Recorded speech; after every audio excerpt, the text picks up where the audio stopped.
নমস্কাৰ এই ভিডিঅ'টোত আমি Assam police Assam Forester exam forest guard আৰু জেইল ৱাৰ্ডাৰ এক্সামত সহায় হোৱাকৈ কিছুমান গুৰুত্বপূৰ্ণ প্ৰশ্নোত্তৰ আলোচনা কৰিম এই প্ৰশ্নোত্তৰসমূহে আহিবলগীয়া এক্সামত আপোনালোকক যথেষ্ট সহায় কৰিব বলক ভিডিঅ'টো আৰম্ভ কৰোঁ মহগড়ৰ যুদ্ধ কোন চনত সংঘটিত হৈছিল ইয়াত অপশ্যন কেইটা আছে 1820 চনত 1821 চনত 1822 চনত আৰু 1826 চনত ইয়াৰ উত্তৰটো অপশ্যন সি 1822 চনত 1822 চনত আহোম আৰু বাৰ্মিজ সেনাৰ মাজত মহগড়ৰ যুদ্ধ সংঘটিত হৈছিল এই যুদ্ধত আহোম সৈন্যক নেতৃত্ব দিছিল চন্দ্ৰকান্ত সিংহ আৰু বাৰ্মিজ সেনাক সেনাপতি মিংগিমাহা বান্দুলাই নেতৃত্ব দিছিল এই যুদ্ধত আহোম পৰাজিত হৈছিল কোনখন চলচ্চিত্ৰৰ বাবে জাহ্নু বৰুৱাই 1995 চনত শ্ৰেষ্ঠ পৰিচালকৰ ৰাষ্ট্ৰীয় বঁটা লাভ কৰিছিল ইয়াত অপশ্যন কেইটা আছে সাগৰলৈ বহুদূৰ অপৰূপা হলধৰ আৰু অগ্নিস্নান ইয়াৰ উত্তৰটো অপশ্যন এ সাগৰলৈ বহুদূৰ জাহ্নু বৰুৱাই 1995 চনৰ 42তম ৰাষ্ট্ৰীয় চলচ্চিত্ৰ বঁটাত তেখেতৰ পৰিচালিত সাগৰলৈ বহুদূৰ অসমীয়া চলচ্চিত্ৰখনৰ বাবে শ্ৰেষ্ঠ পৰিচালকৰ ৰাষ্ট্ৰীয় বঁটা লাভ কৰিছিল এই চলচ্চিত্ৰখনত অভিনয় কৰাৰ বাবে বিষ্ণু খাৰঘৰীয়াই শ্ৰেষ্ঠ অভিনেতাৰ বঁটা লাভ কৰিছিল অসমৰ দীপাংকৰ ভট্টাচাৰ্য তলত উল্লেখ কৰা কোনটো খেলৰ সৈতে জড়িত ইয়াত অপশ্যন কেইটা আছে বেডমিণ্টন ক্ৰিকেট ফুটবল আৰু ধনুৰ্বিদ্যা ইয়াৰ উত্তৰটো option A badminton Dipankar Bhattacharya অসমৰ এগৰাকী প্ৰখ্যাত আন্তৰ্জাতিক বেডমিণ্টন খেলুৱৈ তেওঁ 1 ফেব্ৰুৱাৰী 1972 চনত গুৱাহাটীত জন্মগ্ৰহণ কৰিছিল তেওঁ 1992 চনৰ বাৰ্চিলোনা আৰু 1996 চনৰ আটলাণ্টা অলিম্পিকত ভাৰতক প্ৰতিনিধিত্ব কৰিছিল স্বৰ্গদেউ ৰুদ্ৰসিংহৰ পিতৃৰ নাম কি আছিল ইয়াত অপশ্যন কেইটা আছে চুকাফা পুৰন্দৰ সিংহ গদাধৰ সিংহ আৰু ৰত্নধ্বজ সিংহ ইয়াৰ উত্তৰটো অপশ্যন সি গদাধৰ সিংহ স্বৰ্গদেউ ৰুদ্ৰসিংহৰ পিতৃ আছিল গদাধৰ সিংহ চুপাটফা নামেৰেও পৰিচিত আছিল তেওঁ 1681 খ্ৰীষ্টাব্দৰ পৰা 1696 খ্ৰীষ্টাব্দলৈ ৰাজত্ব কৰিছিল গদাধৰ সিংহ জয়মতীৰ স্বামী আছিল হাকামা বিল অসমৰ কোনখন জিলাত অৱস্থিত ইয়াত অপশ্যন কেইটা আছে নগাঁও ধুবুৰী গোলাঘাট আৰু মাজুলী ইয়াৰ উত্তৰটো অপশ্যন বি ধুবুৰী হাকামা বিল অসমৰ ধুবুৰী জিলাৰ বিলাসীপাৰা মহকুমাত অৱস্থিত এটি মনোৰম আৰু জৈৱ বৈচিত্ৰ্যপূৰ্ণ জলাশয় এই বিলখন বিভিন্ন থলুৱা আৰু পৰিভ্ৰমী পক্ষীৰ বাসস্থান আৰু শীতকালত ইয়াত বহুতো দেশী বিদেশী পক্ষীৰ আগমন ঘটে ভক্তি বিবেক গ্ৰন্থখনৰ লেখক কোন ইয়াত অপশ্যন কেইটা আছে ভট্টদেৱ ৰাম সৰস্বতী দামোদৰদেৱ আৰু সুকুমাৰ বৰকাইত ইয়াৰ উত্তৰটো অপশ্যন এ ভট্টদেৱ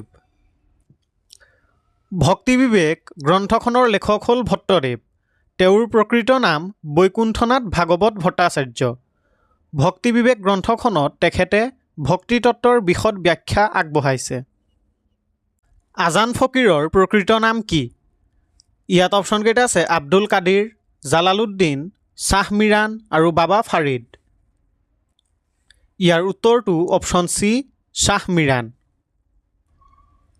আজান ফকীৰৰ প্ৰকৃত নাম শ্বাহ মিৰাণ তেওঁ অসমীয়া সমাজত ইছলামিক ধৰ্মীয় গীত জিকিৰৰ প্ৰচলন কৰিছিল কোন তাৰিখে বিশ্ব জলাশয় দিৱস পালন কৰা হয় ইয়াত অপশ্যন কেইটা আছে 1 ফেব্ৰুৱাৰী 2 ফেব্ৰুৱাৰী 3 ফেব্ৰুৱাৰী আৰু 4 ফেব্ৰুৱাৰী ইয়াৰ উত্তৰটো অপশ্যন বি 2 ফেব্ৰুৱাৰী প্ৰতি বছৰে 2 ফেব্ৰুৱাৰী তাৰিখে বিশ্ব জলাশয় দিৱস পালন কৰা হয় জলাশয়ৰ গুৰুত্ব আৰু ইয়াৰ সংৰক্ষণৰ প্ৰয়োজনীয়তা সম্পৰ্কে সজাগতা বৃদ্ধিৰ উদ্দেশ্যে এই দিৱস পালন কৰা হয় বিশ্ব জলাশয় দিৱস 2026ৰ বিষয়বস্তু বা থিম হ'ল wetlands and traditional knowledge celebrating cultural heritage অৰ্থাৎ জলাশয় আৰু পৰম্পৰাগত জ্ঞান সাংস্কৃতিক ঐতিহ্য উদযাপন কোনটো দলে পুৰুষৰ 19 বছৰ অনুৰ্ধৰ টি-20 বিশ্বকাপ 2026ৰ খিতাপ দখল কৰিছে? ইয়াত অপশ্যন কেইটা আছে ভাৰত, ইংলেণ্ড, ফ্ৰান্স আৰু বাংলাদেশ। ইয়াৰ উত্তৰটো অপশ্যন এ ভাৰত। 2026 চনৰ পুৰুষৰ 19 বছৰ অনুৰ্ধৰ টি-20 বিশ্বকাপত ভাৰতে জয়লাভ কৰিছে। জিম্বাবুৱেৰ হাৰাৰেত অনুষ্ঠিত হোৱা ফাইনেল মেচত ভাৰতে ইংলেণ্ডক 100 ৰানত পৰাস্ত কৰিছে। ভাৰতে এতিয়ালৈকে 2000 চনত, 2008, 2012, 2018, 2022 আৰু 2026 চনত ষষ্ঠবাৰলৈ 19 বছৰ অনুৰ্ধ ক্ৰিকেট বিশ্বকাপৰ খিতাপ দখল কৰিছে। মণিপুৰৰ নতুন মুখ্যমন্ত্ৰী হিচাপে কোনে নিযুক্তি লাভ কৰিছে? ইয়াত অপশ্যন কেইটা আছে য়ুমনাম খেমচান্দ সিং, এন বীৰেন সিং, ৰাজকুমাৰ সিং আৰু হিমন্ত বিশ্ব শৰ্মা। ইয়াৰ উত্তৰটো অপশ্যন এ য়ুমনাম খেমচান্দ সিং। মণিপুৰৰ নতুন মুখ্যমন্ত্ৰী হিচাপে য়ুমনাম খেমচান্দ সিঙে নিযুক্তি লাভ কৰিছে। তেখেতে 4 ফেব্ৰুৱাৰী 2026 তাৰিখে কাৰ্যভাৰ গ্ৰহণ কৰিছে। টুকাৰৈ যুদ্ধ কেতিয়া সংঘটিত হৈছিল? ইয়াত অপশ্যন কেইটা আছে 1556 খ্ৰীষ্টাব্দত, 1575 খ্ৰীষ্টাব্দত, 1580 খ্ৰীষ্টাব্দত আৰু 1595 খ্ৰীষ্টাব্দত। ইয়াৰ উত্তৰটো অপশ্যন বি 1575 খ্ৰীষ্টাব্দত। 1575 খ্ৰীষ্টাব্দৰ 3 মাৰ্চত আকবৰৰ নেতৃত্বাধীন মোগল সাম্ৰাজ্য আৰু দৌদ খান কাৰানীৰ নেতৃত্বত বংগৰ চুলতানৰ মাজত টুকাৰৈ যুদ্ধ সংঘটিত হৈছিল। এই যুদ্ধত মোগল বাহিনীয়ে জয়লাভ কৰিছিল। এই যুদ্ধখন বৰ্তমানৰ উৰিষ্যাৰ বালাছোৰ জিলাৰ টুকুৰাই নামৰ গাঁৱত হৈছিল। নুৰজাহান কোনজন মোগল সম্ৰাটৰ পত্নী আছিল? ইয়াত অপশ্যন কেইটা আছে আকবৰ, বাবৰ, শ্বাহজাহান আৰু জাহাংগীৰ। ইয়াৰ উত্তৰটো অপশ্যন ডি জাহাংগীৰ। নুৰজাহান মোগল সম্ৰাট জাহাংগীৰৰ পত্নী আছিল। তেওঁ 1611 খ্ৰীষ্টাব্দত সম্ৰাট জাহাংগীৰৰ সৈতে বিবাহপাশত আবদ্ধ হৈছিল। নুৰজাহানৰ প্ৰকৃত নাম মেহৰ-উন-নিছা। ডুডুমা জলপ্ৰপাত ভাৰতৰ কোনখন ৰাজ্যত অৱস্থিত? ইয়াত অপশ্যন কেইটা আছে অসম, মেঘালয়, উৰিষ্যা আৰু ৰাজস্থান। ইয়াৰ উত্তৰটো অপশ্যন চি উৰিষ্যা। ডুডুমা জলপ্ৰপাত ভাৰতৰ উৰিষ্যাৰ কোৰাপুট জিলাত অৱস্থিত। এই জলপ্ৰপাতটো মাছকুণ্ড নদীৰ দ্বাৰা গঠিত। আন্দামান দ্বীপপুঞ্জৰ আটাইতকৈ ওচৰত থকা বিদেশী ৰাষ্ট্ৰ কোনখন? ইয়াত অপশ্যন কেইটা আছে শ্ৰীলংকা, ইণ্ডোনেছিয়া, ম্যানমাৰ আৰু পাকিস্তান। ইয়াৰ উত্তৰটো অপশ্যন চি ম্যানমাৰ। আন্দামান দ্বীপপুঞ্জৰ আটাইতকৈ ওচৰত থকা বিদেশী ৰাষ্ট্ৰখন হ'ল ম্যানমাৰ। ভাৰতৰ সংবিধানৰ কোনটো অনুচ্ছেদৰ অধীনত সংবাদ মাধ্যমৰ স্বাধীনতা অন্তৰ্নিহিত? ইয়াত অপশ্যন কেইটা আছে অনুচ্ছেদ 19, অনুচ্ছেদ 20, অনুচ্ছেদ 21 আৰু অনুচ্ছেদ 22। ইয়াৰ উত্তৰটো অপশ্যন এ অনুচ্ছেদ 19। প্ৰেছ আৰু সংবাদ মাধ্যমৰ স্বাধীনতাৰ বিষয়ে সংবিধানত প্ৰত্যক্ষভাৱে উল্লেখ নাই যদিও ভাৰতীয় সংবিধানৰ 19A অনুচ্ছেদত উল্লেখ কৰা বাক আৰু মত প্ৰকাশৰ স্বাধীনতাৰ পৰা প্ৰেছ আৰু সংবাদ মাধ্যমে এই অধিকাৰ লাভ কৰিছে। বাক আৰু মত প্ৰকাশৰ স্বাধীনতাত মুখৰ পৰা লিখিত, ছপা, ছবি বা আন কোনো ধৰণে প্ৰকাশ কৰাৰ অধিকাৰ জড়িত হৈ আছে। জাগৈ নৃত্য কোনখন ৰাজ্যৰ নৃত্যৰূপ? ইয়াত অপশ্যন কেইটা আছে উৰিষ্যা, মণিপুৰ, কেৰেলা আৰু মেঘালয়। ইয়াৰ উত্তৰটো অপশ্যন বি মণিপুৰ। জাগৈ নৃত্য মণিপুৰী নৃত্যৰ এটা মূল উপাদান। উত্তৰ পূব ভাৰতৰ মণিপুৰ ৰাজ্যৰ পৰা এই নৃত্যটোৰ উৎপত্তি হৈছে। এই নৃত্য ভগৱান শ্ৰীকৃষ্ণ আৰু ৰাধাৰ ৰাসলীলাৰ ওপৰত আধাৰিত। মুন্দ্ৰা তাপবিদ্যুৎ কেন্দ্ৰ কোনখন ৰাজ্যত অৱস্থিত?